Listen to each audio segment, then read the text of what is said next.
Hello guys, ayan, kakauwi lang natin galing sa labas. Sobrang nainitan na ako guys. So naglakad ako, everyday routine ko na yon simula nung ilang weeks ba si baby, 30 weeks. Palagi araw-araw na ako naglalakad. Everyday, pagkagising ko, kakain lang ako ng breakfast, tapos konting linis dito, asikaso, tapos start na ako maglakad. Sa hallway lang naman. Pagkalabas mo ng pinto, hallway yan. So, medyo malayo din. Kaya nakakailang balik ako sa siguro isang oras ako naglalakad sa pagkagising ko, and then after sa gabi or hapon, naglalakad ulit ako. So, 2 hours yung nakakonsume ko sa paglalakad.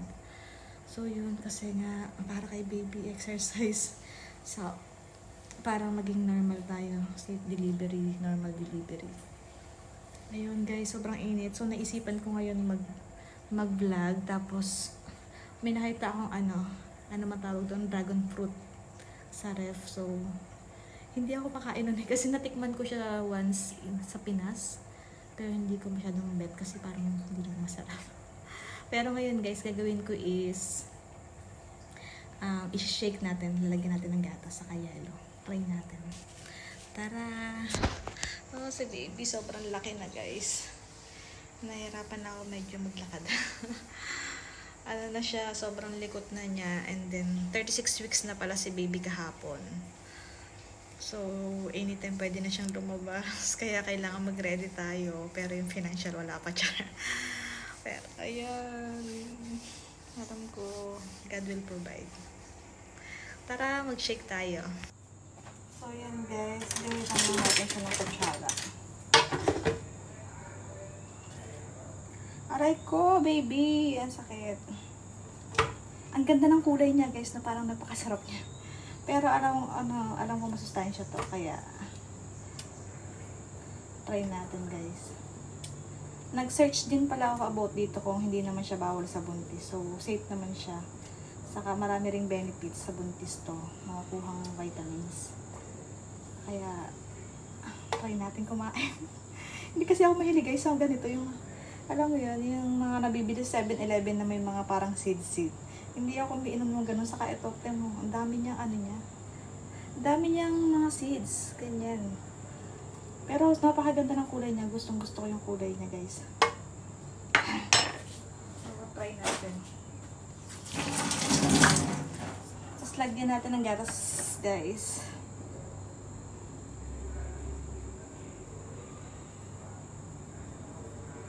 Okay na yan. Ayan, okay na yan.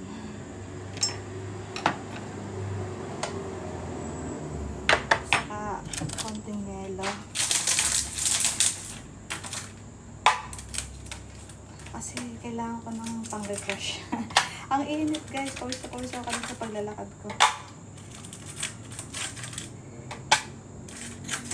So guys, diet na rin pala ako sa mga kinakain ko. So, tulad ng rice. Hindi na ako masyado nagre-rice ako 2 times a day, pero yung isang sandok lang. Konti lang. Tapos sa gabi naman guys, nagbe-bread na lang ako o kaya oats.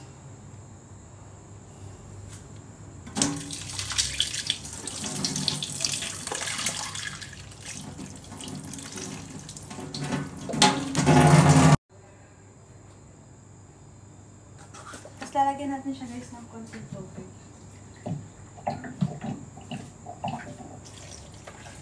Para ma-blend siya ng maayos.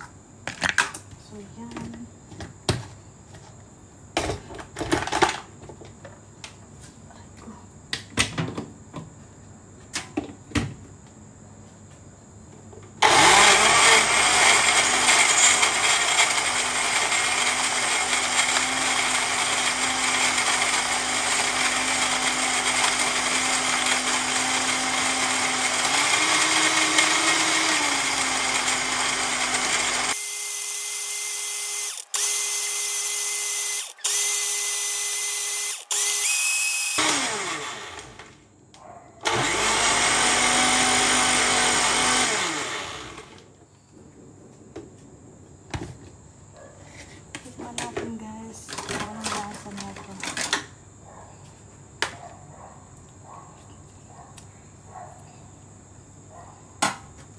naman.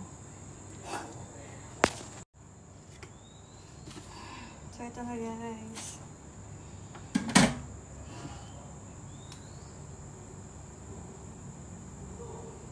Try natin. May konti pang try.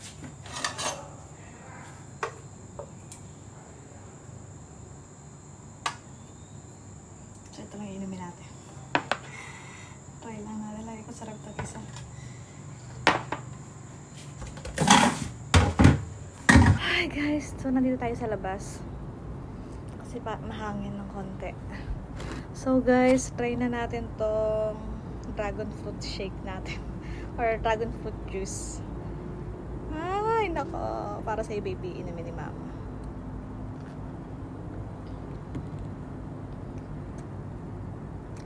May lasa siya.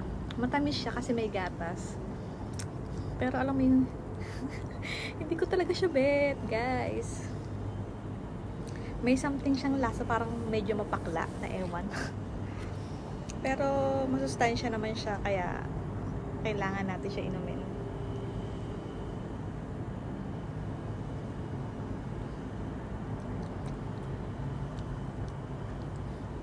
Okay lang. Parang may konting gamot lang siya. Pero malamig naman siya, kaya masarap. Try nyo guys. Marami siyang benefits na makukuha. Mga nutrients sa dragon fruit. Gumagalaw si baby guys. Siguro ayaw niya rin or gusto niya. Baby, gusto mo ba or ayaw mo? Pag gumagalaw ka.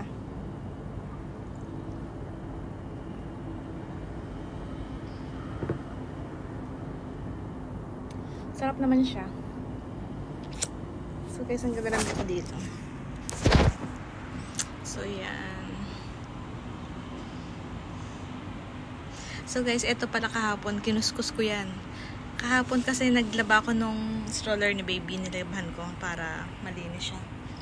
Ayun, habang umuulan naglaba ko dito, tapos kinuskus ko na rin yan, yung wall. Pero yung doon hindi masyado, hindi to lang. So medyo naglight siya ng konti. Sinipag ang nanay nyo. So yun lang guys. Ayan, dahil ko pa naglabahan dito. Squatter yan. Dito kami nagsasampay guys, kasi mabilis siya matuyo. Ilang oras pa lang tuyo na, kasi nga mahangin siya. Bukod sa init, mahangin. Nakikita niyo yung ano doon? LRT, char. Ano bang tawag dyan dito? Ano bang tawag dito? Metro? Hindi, metro din ata or LRT? MRT.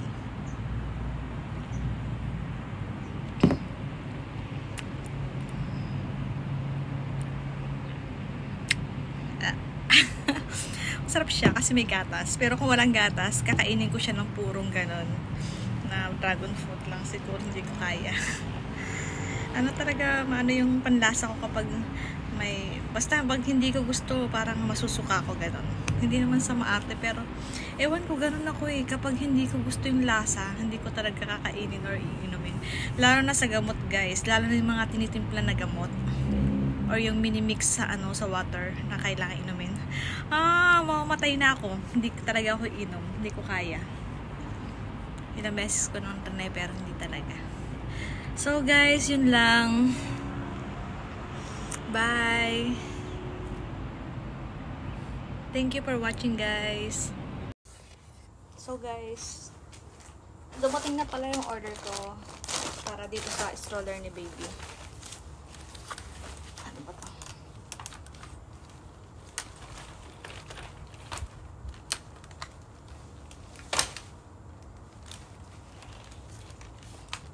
Koy, ang hirap guys. Ang hirap pala ba to?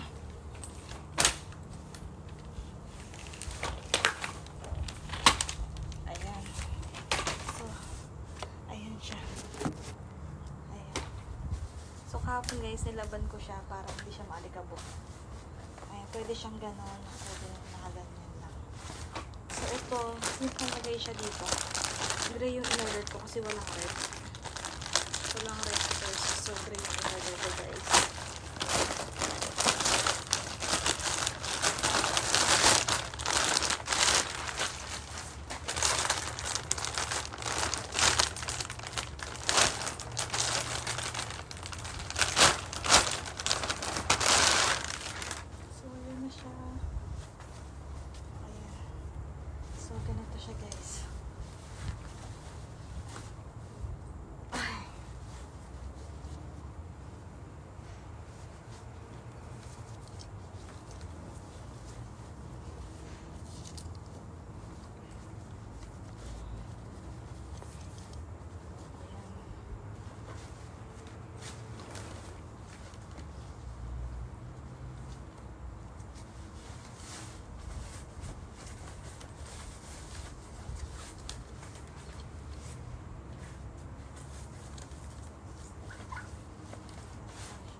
alam kung saan ito nilalagay. Kasi ito alam ko dito.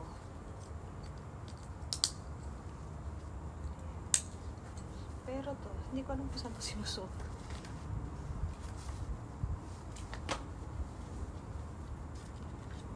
Pero hindi wala naman.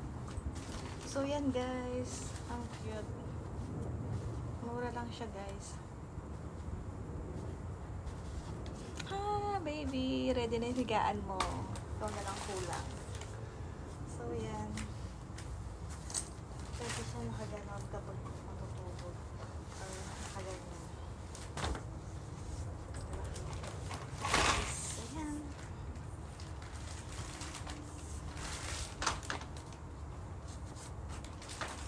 Tapos pwede mo rin siyang tabunan guys kapag mahangin masyado. Ito. Pag ayaw mo ipakita yung mukha ng anak ko. Tara. Sobrang pugi ng anak ko. Excited na makita. Yan. So, yan.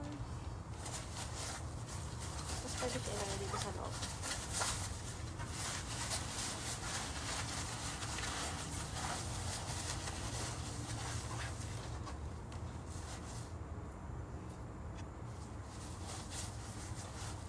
Ayan, may lagayan din, may storage din siya sa ilalim. So, yan na siya guys. Ayan, nakakatawa. Ready na siya. Yeah. Ayan. Ayan yung storage niya sa ilalim. May mga lagayan na siya. Na mga gamit ni baby. So, yun guys. So guys, nalaman ko dito pala siya nakalagay. Ayan. Dito pala siya nilalagay. Eto. Ignorante lang te. So yun lang. Bye bye.